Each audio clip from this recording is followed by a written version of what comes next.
we're very interested, and we hope that one can identify the fundamental principles and concepts which tend to guide the foreign policy of the two candidates, so that one might understand how particular policies are shaped and maybe even get a sense of how policies unforeseen might develop or the shape that they might take. But that's a tall charge. And the presentation, of course, of the Gore foreign policy is entirely as Ambassador Ginsberg believes to be best. Ambassador Ginsberg is a graduate of the American University with honors. His MBA is from Georgetown. His law degree is from Georgetown University Law Center. He's had experience in private business. He's been a member of a law firm in Washington. In 1992, he was the Deputy Press Secretary for Foreign Affairs during the Clinton campaign and transition. He served as Ambassador of the United States to Morocco, 93 to 98, I believe, are the correct years. He was also, during that time, the U.S. coordinator of trade, investment, and security affairs. Following that, he founded a Georgetown global investments firm for the purpose of sponsoring ventures, especially in the Middle East. He presently is with North Star Equity, where he serves as general manager and CEO, again, involved in a variety of activities, essentially the funding and organizing of technology investments. He's close to the Gore campaign. He's worked with obviously the Clinton administration closely. He's spoken on behalf of the Gore foreign policy program before. He's wonderfully qualified to do so. It's my great pleasure to present to you Ambassador Marc Charles Ginsberg.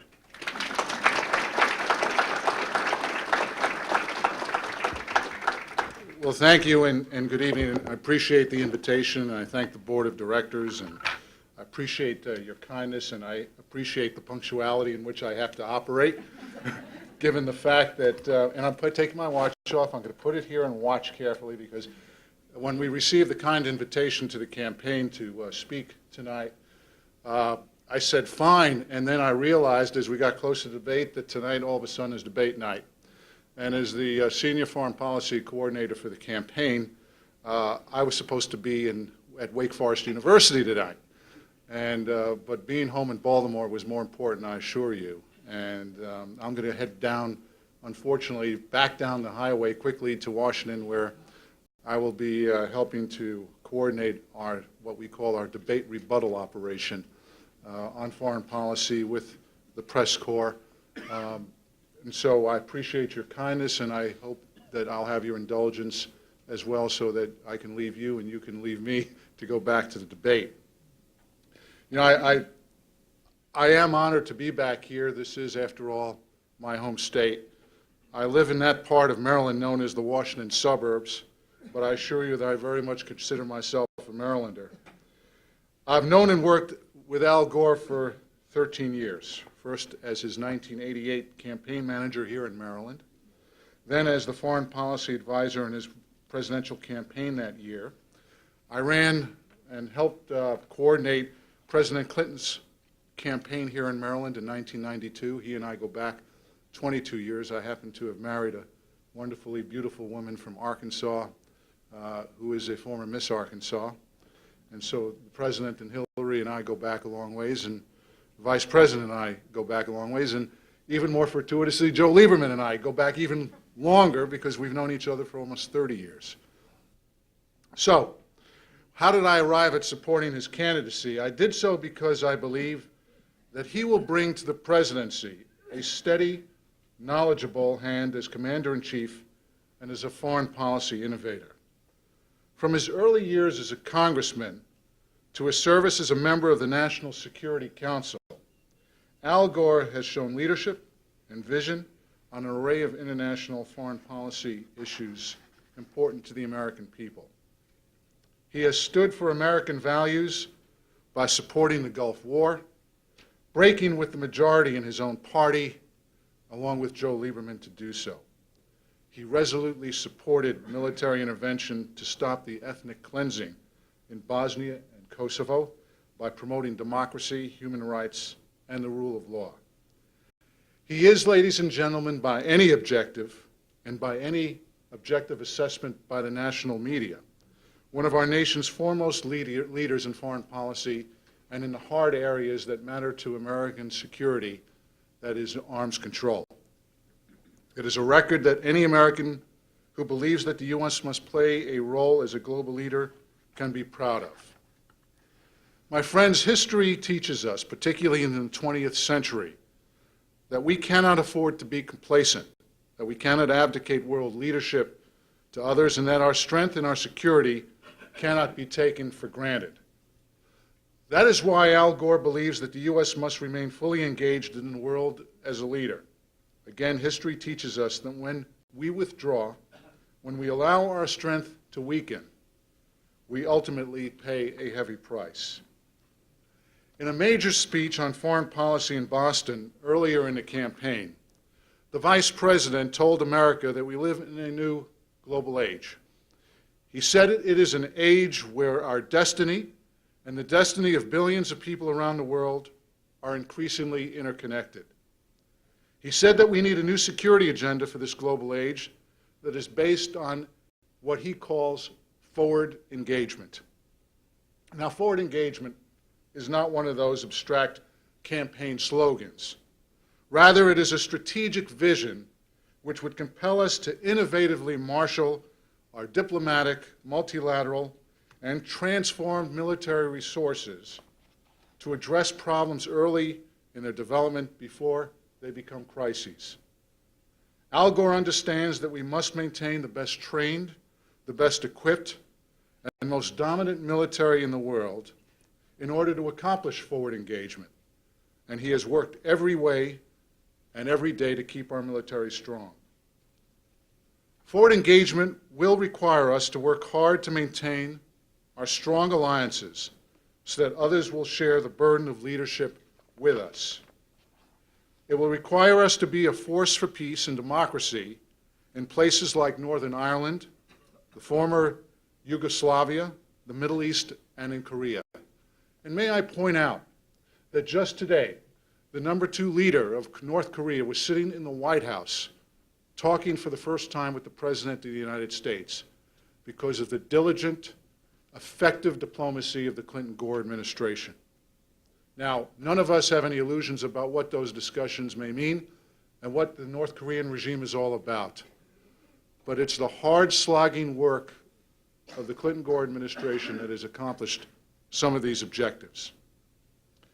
Forward engagement will require us to face a range of new challenges that could threaten the safety and security of a future generation of Americans, including nuclear terrorism, stemming the tide of ethnic hatred, establishing a firewall against destabilizing pandemics such as AIDS. Al Gore understands that we are not, nor should we be, the world's 911, but neither can we afford to have the world hear a busy signal when our interests and our values demand otherwise. As the Supreme Allied Commander of NATO, General Wes Clark, wrote in a very important newspaper article a few weeks ago, quote, "We have to deal with the problems abroad while they are small and manageable, and not wait until major war is required." Al Gore could not have said it better, and that is what forward engagement is all about. The Vice President will not be timid about U.S. leadership in the world. He will stand up for those who will stand up for those who counsel withdrawal, disengagement, and who have not learned the lessons of the past. There are fundamental differences between Al Gore and George Bush and the respective parties regarding the future role of the United States in the world.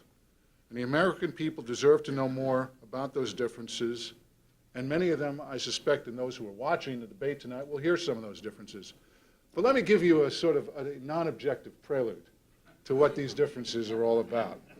So if you pardon me taking liberty, sort of setting the stage for the debate tonight to get your partisan juices rolling, I want to share with you the serious business of why there are differences between these two candidates. I want to take you back to last week's debate. You may recall that Jim Lear, that distinguished moderator, asked both candidates what they would do about President Milosevic of Yugoslavia. Now, George Bush faltered. He said he would call on President Putin of Russia and seek his mediation. Al Gore knew that this would not work. Al Gore understood that since World War I, Russia has been Serbia's benefactor and ally. He knew that throughout the war in Bosnia, Russia threatened to act against NATO if it attacked Belgrade. Al Gore knew that Russia did nothing to stop Milosevic from unleashing a tide of ethnic strife that killed hundreds of thousands throughout 4 wars in the Balkans. Al Gore knew that if we called on the Kremlin, we would get a runaround. And that is why Al Gore answered the question the way he did. We needed only one answer from the Kremlin, and that it would tell Milosevic to quit. And Al Gore knew that President Putin would deal with Milosevic the way he dealt with the ill-fated voyage of the submarine, the Kursk.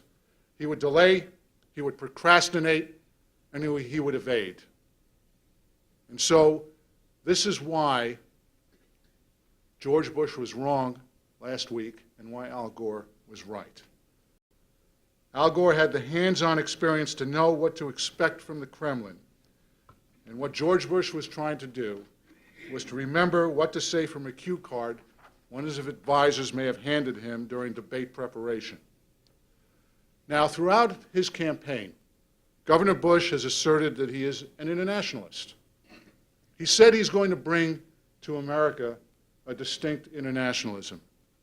But when one studies what he and his advisors have said, it's a peculiar type of internationalism. I call it internationalism light, sort of like the Diet Cola of engagement. Now I ask you, all of you who are seriously interested in foreign affairs, can you be an internationalist if your chief foreign policy advisor, Condi Rice, urges the United States to turn its back on Russia as it struggles to reform so that, and I'm quoting her, it makes its own way, whatever it's going to become largely on its own, unquote. I call that a let Russia rot policy. I call that not a constructive policy. I call that not a responsible policy. I call it not a responsible policy for defending America's long-term interests. Let's not forget, the unfinished business of the Cold War still leaves nuclear weapons pointed at the United States. It still leaves a fragile regime in Russia. It still leaves the world uncertain over the future of Russia and the Communist Party that still very much is controlling the lower house of parliament in Russia.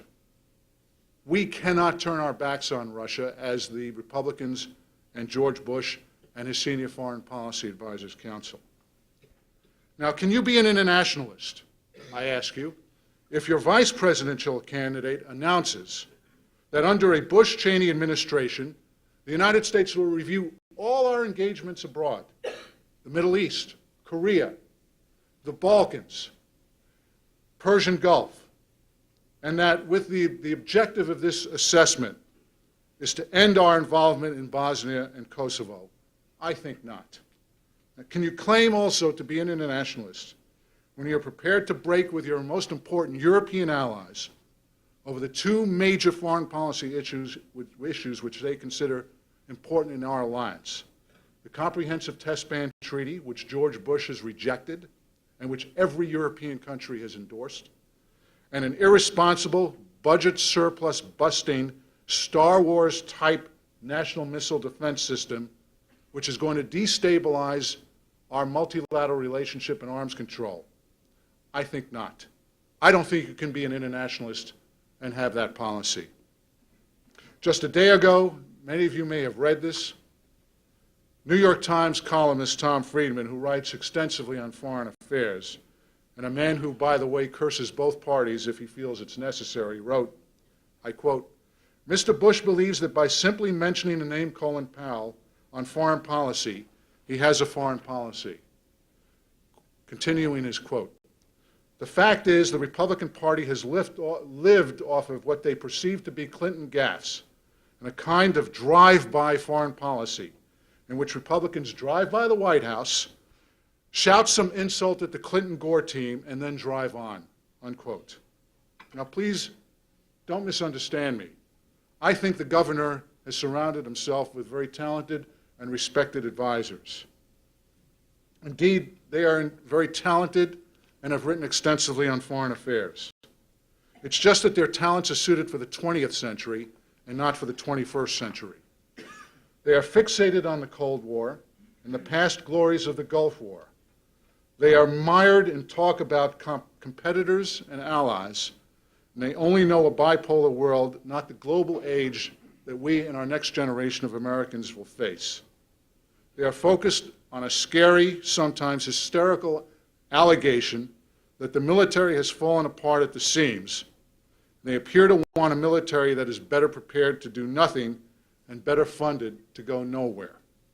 For all of their tough talk about how unsteady Al Gore has been, and for all of their tough talk about what they were going to do about military readiness, and about how all their tough talk with all of their generals that they've assembled, George Bush and the former Secretary of Defense, Dick Cheney, have proposed spending less than half, that is $45 billion, than what Al Gore and Joe Lieberman have been prepared to spend, that is over $100 billion, to maintain the best trained, best equipped, most ready fighting force in the world. So, who has put their money where their mouths are? The Gore-Lieberman ticket or the Bush-Cheney ticket? Now, that's the end of my partisan comments, but I wanted you to understand why I think you have to dig a bit to see the differences and appreciate the differences between the two parties. I'd like to conclude my remarks by making a comment about the Middle East, since that's very much on our minds tonight. And I'll make a personal comment. I have helped serve as Vice President's Foreign Policy Advisor on the Middle East for many years. I was raised in the Middle East. I speak the languages. I served as our first ambassador of Jewish persuasion to an Arab country. And so what happens there is of great concern to me, and I know of great concern to you and to Al Gore. The crisis in the Middle East is a sobering reminder that American leadership is essential to help close the gates of war. It is unquestioned that U.S. leadership and support have been essential to the peace process that has carried Arab and Israeli through the last 7 years since the Oslo Accords were signed. Much has been accomplished in those years. A peace treaty with Jordan and Israel, a famous handshake between Yitzhak Rabin and Chairman Arafat on the White House lawn, and the signing of other agreements under the strong leadership of the President and the Vice President. The Vice President has been a champion of Israel ever since his early days in Congress. He has often said that our enduring and irrevocable alliance with Israel is the cornerstone of American security in the Middle East, and that our strategic partnership with Israel is essential to maintaining the peace in a troubled and volatile Middle East. I know that he and Joe Lieberman are deeply troubled by the turn of events in the past 2 weeks. The kidnapping of Israeli soldiers by terrorists, the desecration of religious shrines, the violence that has claimed lives on both sides, and the instigation of violence inside Israel's borders between Israeli Arab and Israeli Jew.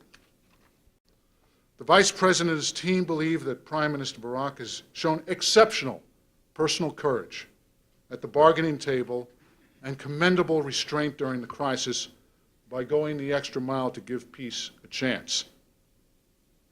The United States will stand shoulder to shoulder with Israel during this latest test of resolve and will.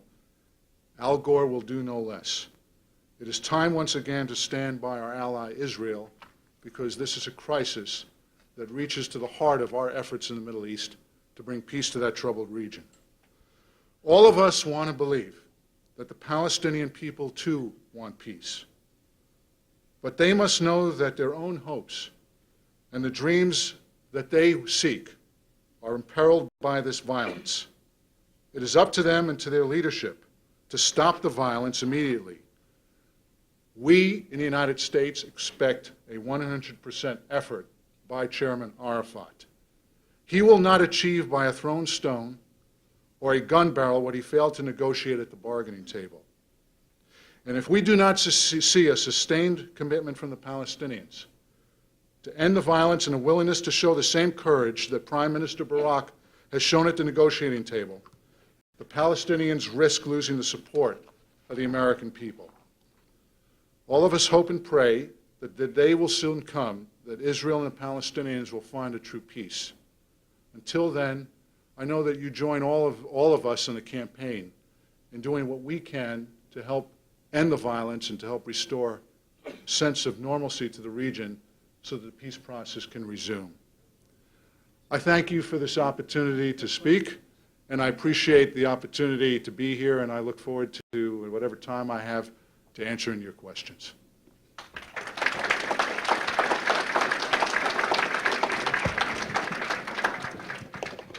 Well, thank you for a most concise and vigorous articulation of the Gore policy.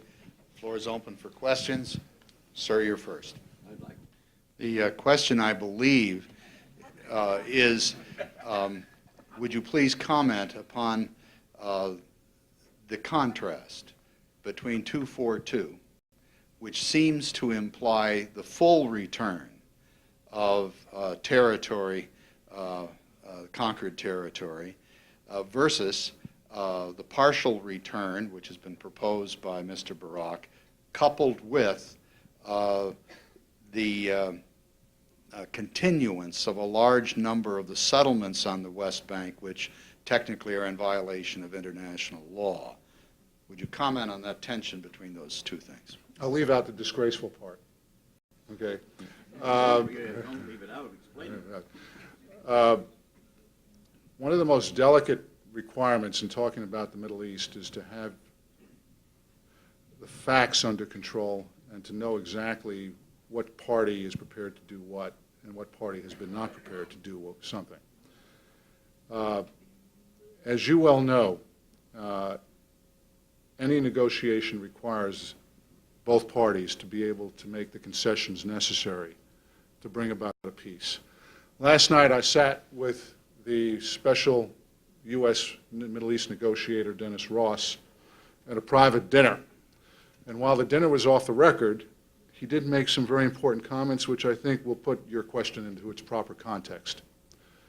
In the Camp David negotiations that recently took place that unfortunately did not result in an agreement, the Israelis and the Palestinians reached far more agreements than most of us realized.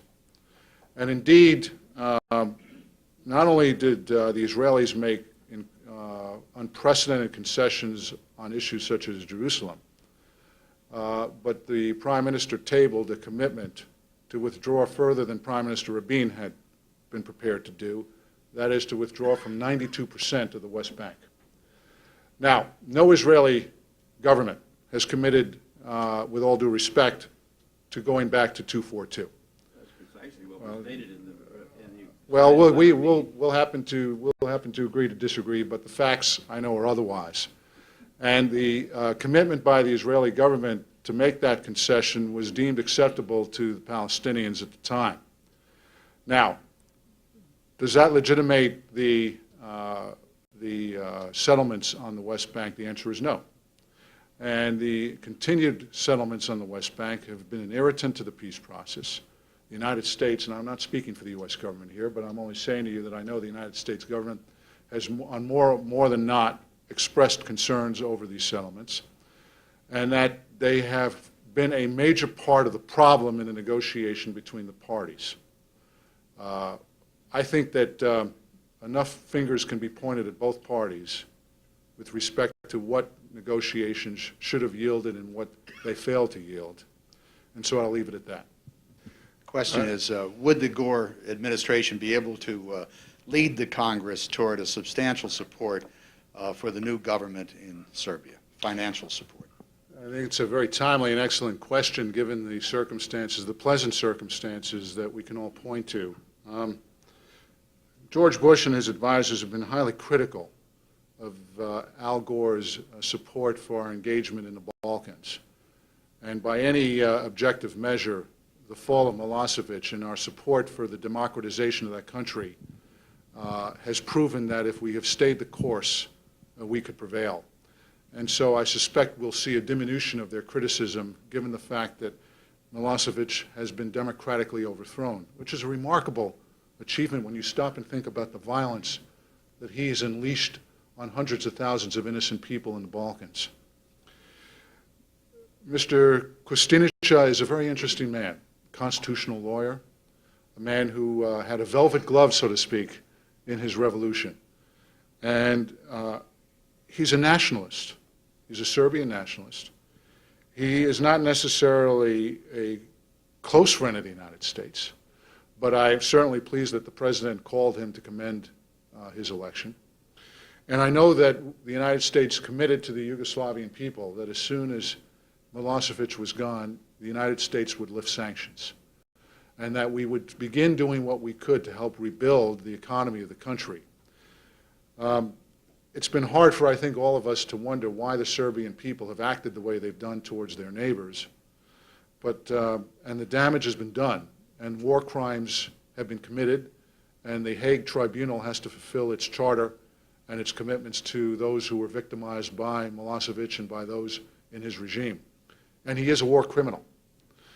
But Mr. Kostunica has indicated he's not prepared to turn him over to the Hague Tribunal, which of course concerns us. And he has said that the NATO bombing of Belgrade was a war crime in and of itself, which concerns us. So it remains to be seen exactly what the relationship will be, but by any measure, I think the helping hand of the United States will be outstretched to the Serbian people to try to help them rebuild, and that I know that the Vice President will work with the Congress to do what is necessary, assuming that this Congress is willing to support an increase in foreign assistance, which has shown a proclivity not to want to do, and that we would have a new day in a relationship with more stability and a return to what passes as normalcy in the Balkans. Your question? What will be Vice President Gore's approach to Cuba if elected?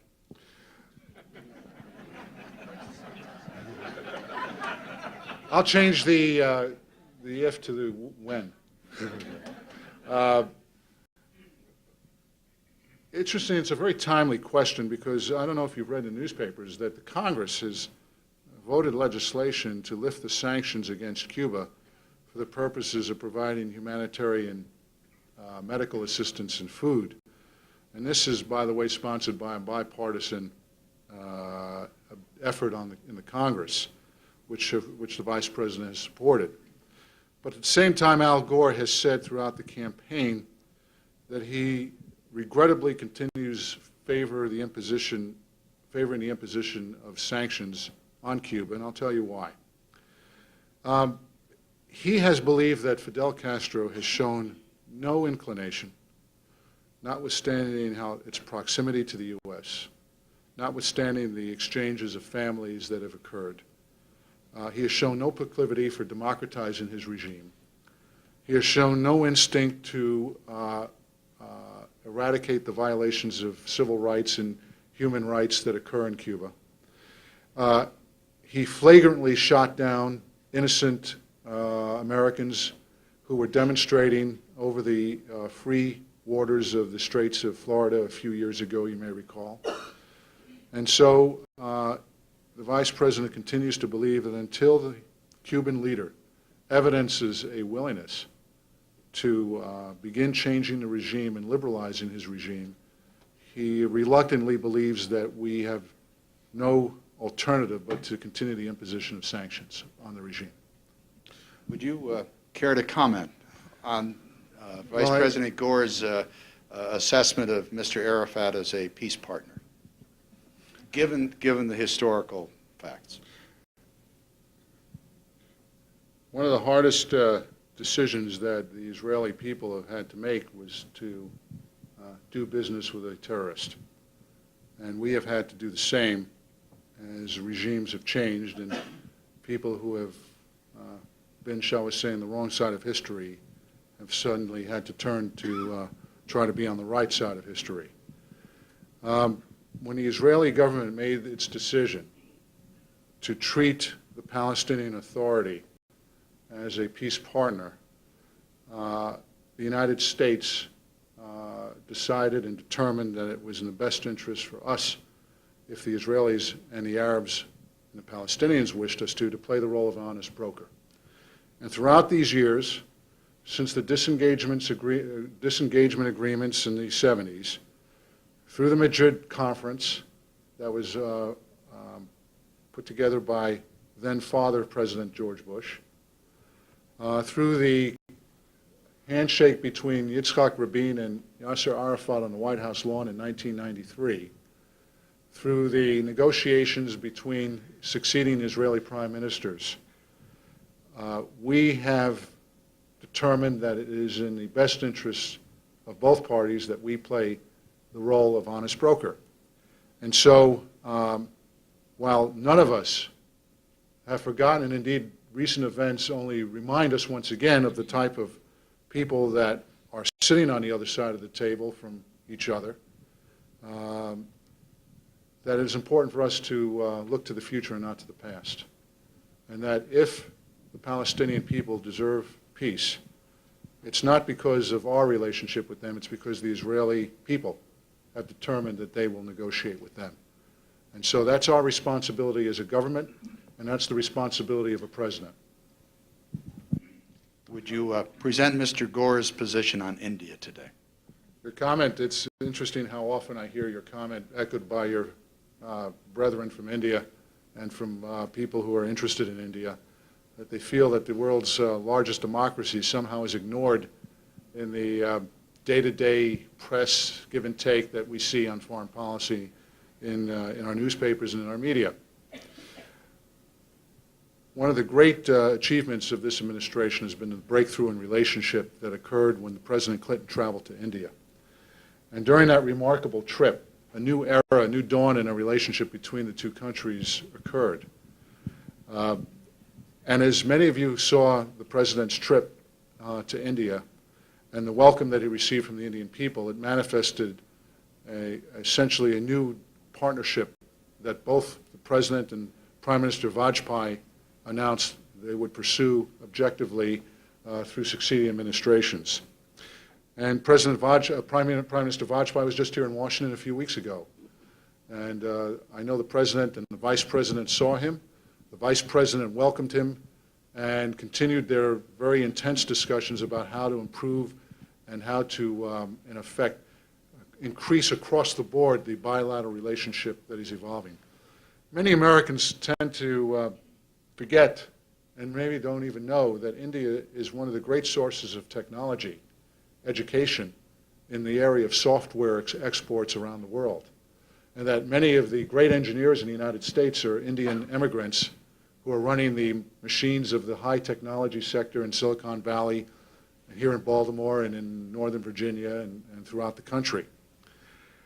But South Asia remains a dangerous neighborhood for the United States.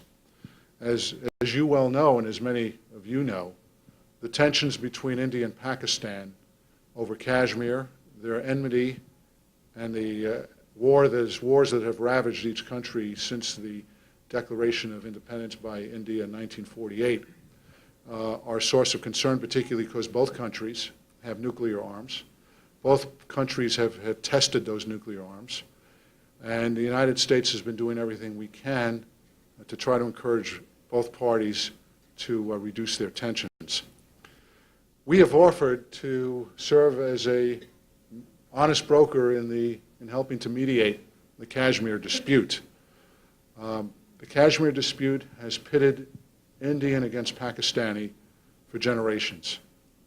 And it will require the courageousness of both parties to seek a peaceful resolution of the situation.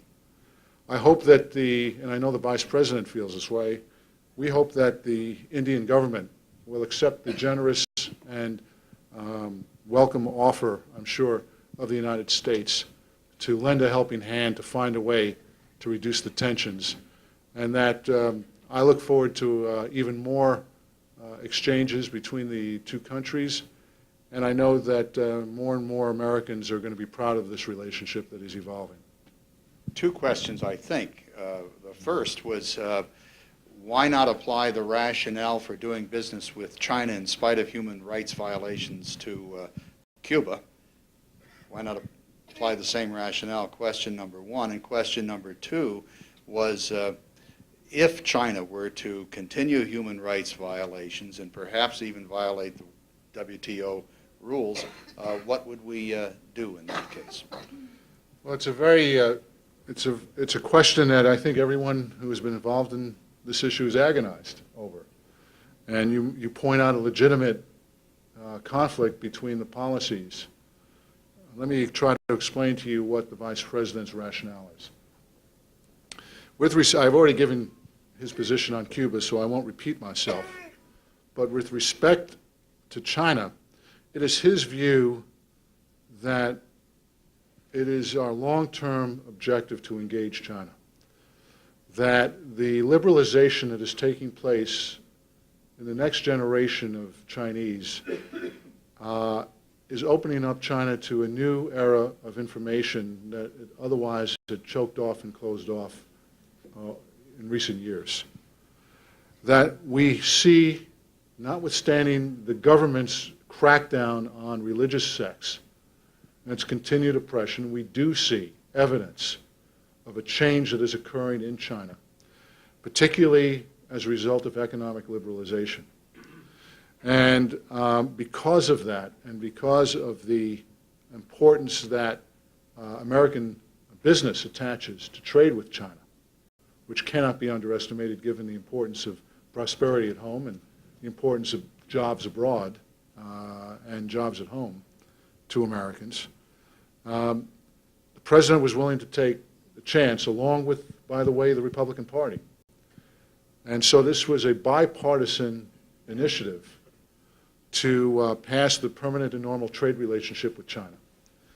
And there are caveats in that legislation that will not permit China to become a full member of the WTO if it does not abide by its commitments and agreements. And today, if you read the first page of the New York Times, you saw that the President sent his chief trade negotiator, Charlene Barshevsky, to China to, in effect, warn the Chinese that its commitments that it had committed to during the negotiations of PNTR were not being, shall we say, fulfilled.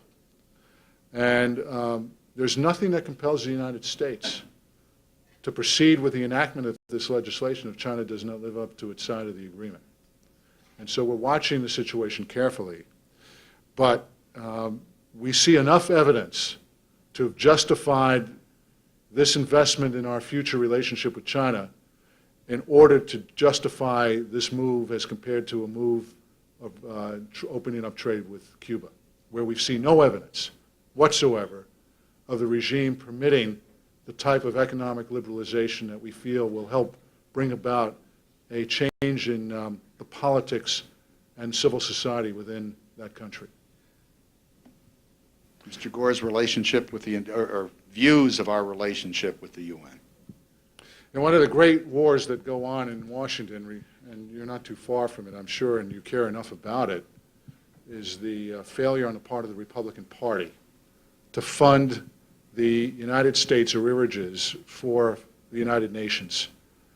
And one of the great problems that I believe has been a breakdown in the Republican Party, the support for international organizations such as the United Nations.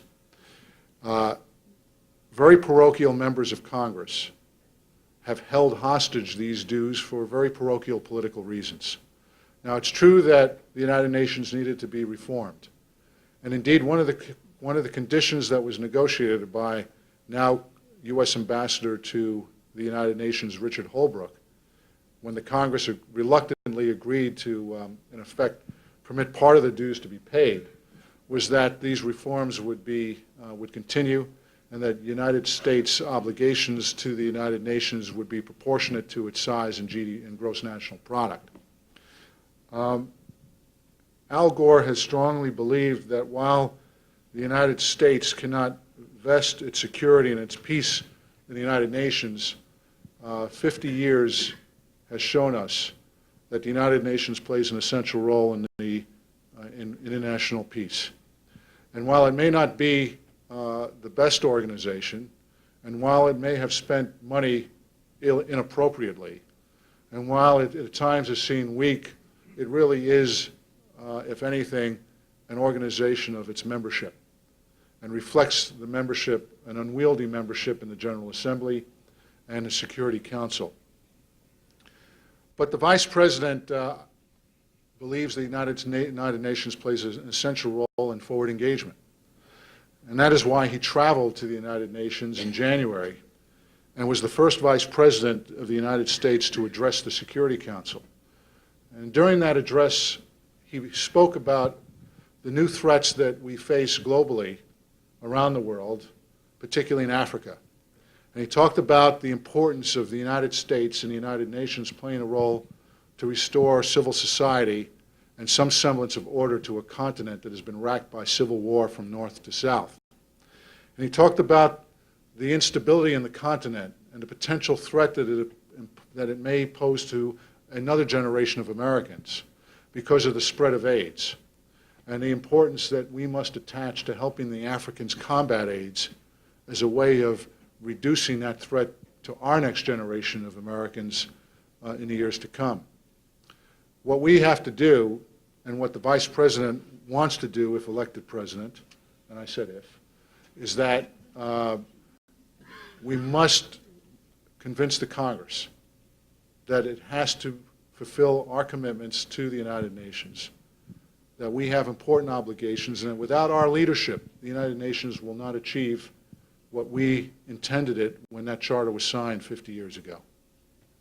Can Mr. Gore make American institutions of higher education more flexible in judging foreign academic credentials?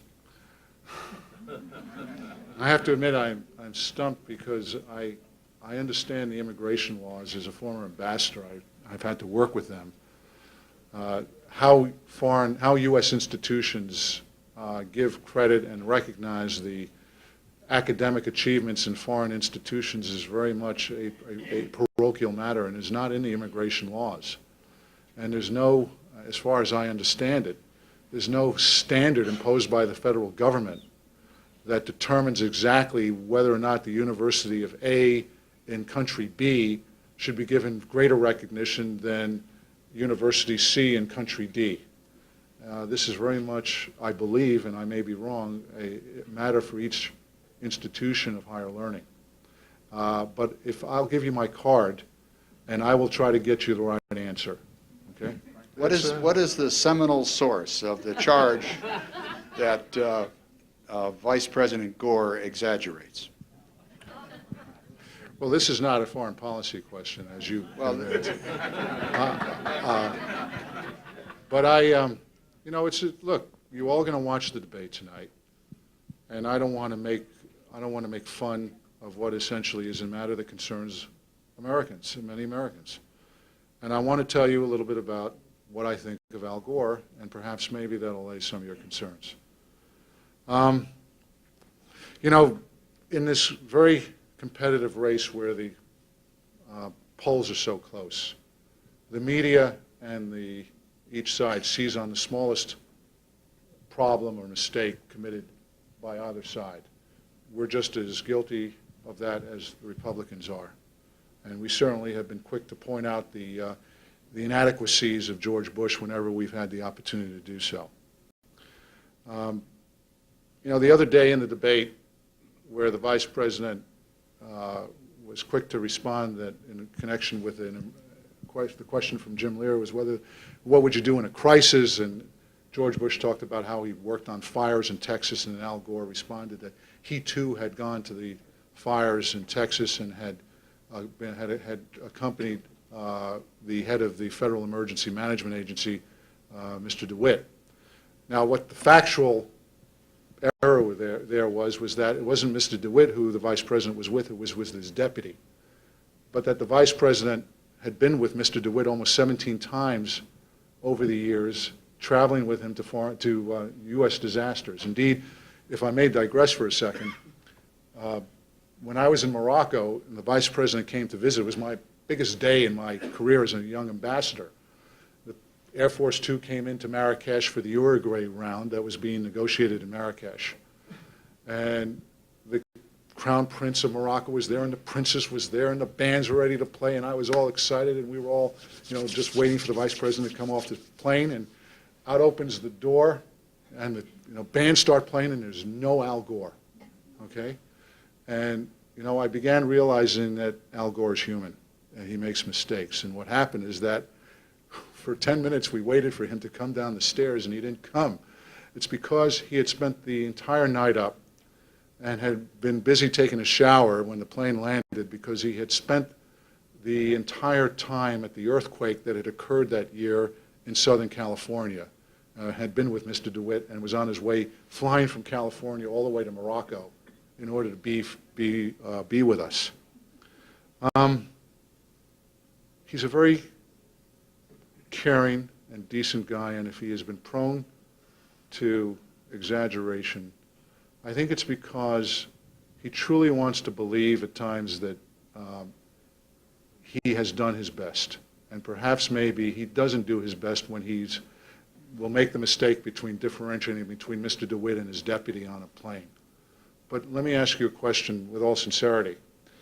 While that's not necessarily the only instance that has been pointed out, when you look at his commitment and his dedication to public service, and the record that he has accomplished, and the fact that he stood at that convention and said, give me a chance with all of my frailties and who I am my own man.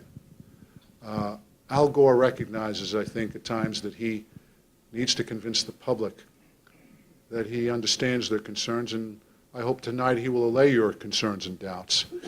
I wanted to put that into context, but I wanted to assure you that this is a man who's going to do his best for America, and if he made a mistake, that was not going to necessarily reflect badly on the American people. It was a mistake that he had to correct for himself.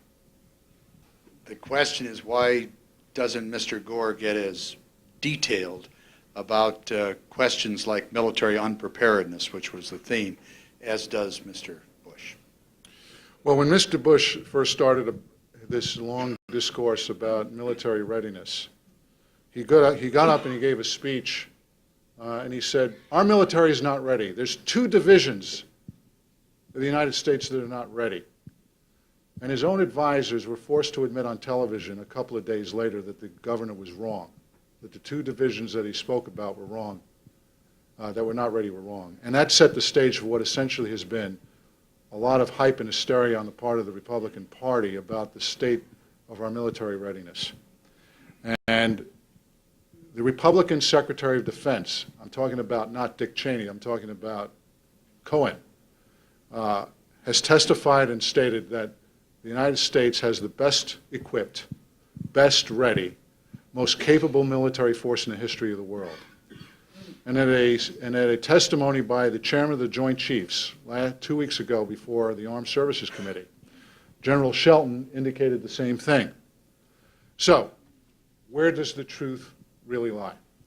In a speech that Al Gore delivered to the West Point graduating class, he got into the weeds, so to speak, and I'll make sure you get a copy of the speech, because he talked specifically about what we needed in the future to transform our military and how to deal effectively with the procurement requirements, the readiness requirements, the need to provide improved quality of life for our men and women in uniform, how much pay they needed, what medical care they needed, how to ensure that they benefit from the next generation of weapons.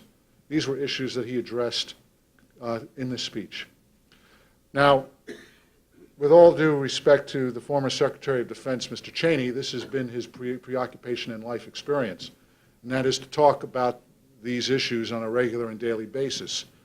And while it concerns a vast majority of Americans, whether or not the United States is military ready, I can assure you that when we have to face the first quadrennial review of the Pentagon's budget, which is the first budget assessment that any president must make when they come into office, you will have a president who is prepared to spend the time and effort to make sure that the procurement budget, which, by the way, is higher now than it was in the Bush administration.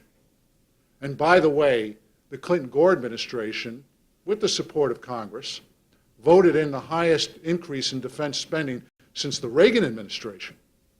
There's a great deal of mythology that has been centered around by the Republicans on this issue.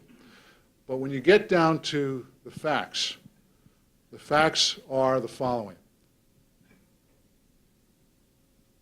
The military needs more equipment. The military needs to be able to benefit from the next generation of weapons. The military needs new installations, and we have to find more cost savings by closing more bases, which you know is politically unpopular. We need to be able to provide a better environment to attract men and women in uniform, who, by the way, are attracted to a private economy that has prospered and produced more jobs, and therefore attracted them away from the military, which is why it's been difficult, after all, to meet recruitment and retention goals. But the military has, by and large, reached its retention and recruitment goals this year.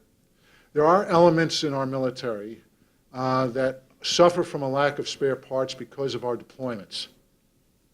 These are temporary shortages, and those shortages are obviously going to be made up. I guarantee you that we can find facts all over the place where there are instances where people who wanted to fire more weapons couldn't because their commanders did not want them to do so. But does that mean that our military is not capable of doing what is necessary to defend America? The answer is no. Of course they are. And you can be sure that Al Gore will devote the attention to ensure that when he becomes president, he has, as I said earlier, prepared to put more money into the defense budget than George Bush has been prepared to put in. Well, the Russian foreign minister actually delivered a message from the West indicating that Mr. Milosevic should go and that he was probably going to be safe. And that was an instance of the Russians playing a diplomatic role. Is that what you're... Yes, and how did that happen when Mr. Gore is standing up there 2 days before saying it's not going to happen because... How do you put together the fact that the Russians played a major diplomatic message role if indeed Mr. Gore said the Russians shouldn't play a major role? You said that at the very beginning. First of all, the Russians did not play a major role, and so let's put this back into its factual setting. At the time that the Vice President and Governor Bush were debating, the State Department had sent a signal to the Russians through the Foreign Minister asking the Russians to call on Milosevic to leave.